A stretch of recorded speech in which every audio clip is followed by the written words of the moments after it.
Greetings, brothers and sisters. My name is Ross Farnayabengi, and today I'll be talking to you all about the five love languages.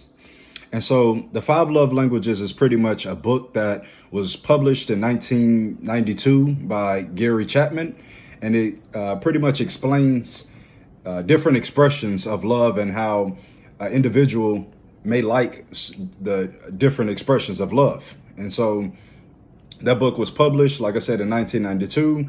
It was a very popularized book. It became more popular over the years. And many people, nowadays, people always say, hey, my love language is X, Y, and Z. And so we're about to break down the five love languages. And I'm going to do a little twist on it. So, in my opinion, it'll be the five love languages and why we should all incorporate and imply, and apply all of the five love languages in our life and in our intimate life, or just in different relationships for ultimate love. So the first one is words of affirmation. And so words of affirmation is important in any type of relationship because everyone love to be around someone that give them positive reassurance. Using positive words to your partner or loved one can assure them that you care about them. Words of affirmation can promote healthy mental clarity and increase attraction in your relationships with people. We all have times in our life where we may feel down, so just having somebody there to give you a pep talk, to give you certain mantras, to use certain words to increase your to raise your vibration. It can do wonders in a relationship, and people will typically want those people around them. The second one is quality time.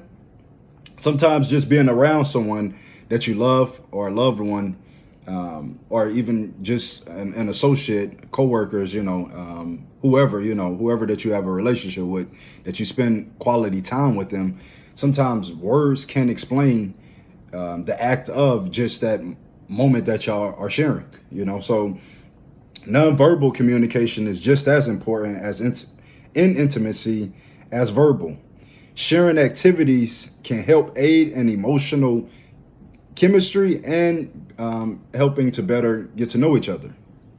And so it's definitely important that we do share time with each other, that we do have quality time with our loved ones, because life is unexpected. Everyone has an expiration date, and it's important for us to cherish these moments with each other, especially if you love them. And while you're cherishing these times with whatever your loved one is or whoever your loved one is, it's important for you to be giving them the words of affirmation as well too, for that ultimate love. And so the third one is receiving gifts. And sometimes just the thought of a loved one thinking about you is more important than the cost of a gift. Giving a loved one a token of your appreciation can lead to them reciprocating love to you, or feeling happy that their love isn't going in vain or taken for granted. And so we all love gifts, and some of us who may say, oh, I don't really like, somebody giving us gifts. Sometimes I would have to question that or challenge that on, have you had a successful relationship? Have you had a healthy relationship? Because if you truly love somebody, like I said, sometimes just a material token or a physical token is better in some ways for some people than just words of affirmation, than just quality time. So if you can incorporate the words of affirmation and the quality time on top of the gifts, that can do wonders, and especially if someone never experienced all three. So moving right along to 4, acts of service. Whether it's physical, sexual, or even going back to the words of affirmation, most of us like to be pampered, going back to even quality time, because that's an act of service as well too. And so in a healthy relationship, your partner will be more grateful and willing to please you and give you pleasure in certain acts of service. And also you will feel good about yourself when someone is pleasing you and giving you acts of service, whether it's physically, emotionally, physically, sexually, or or verbally, you know. And also just taking the responsibility and the burden off of someone can show them that you're committed to making them happy. So whether it's taking the trash out, giving someone a massage, just paying somebody bills, paying somebody bills is an act of service as well too. Just anything that you are going above and beyond, to show them that you appreciate them, show them that you love them. That will go. That to me is ultimate love. That to me, hitting on the words of affirmation, hitting on the quality time, hitting on receiving gifts, hitting on acts of service. If you can have all four and not just one that you are focusing on, I believe that that's levels of love, and that's levels of love for ultimate love. And the fifth one, physical touch. When you touch someone, typically that means that you are attracted to them or that you like them. We don't typically touch people that we don't like. Actually, we avoid trying to, we avoid having physical interaction with them if we have differences with them.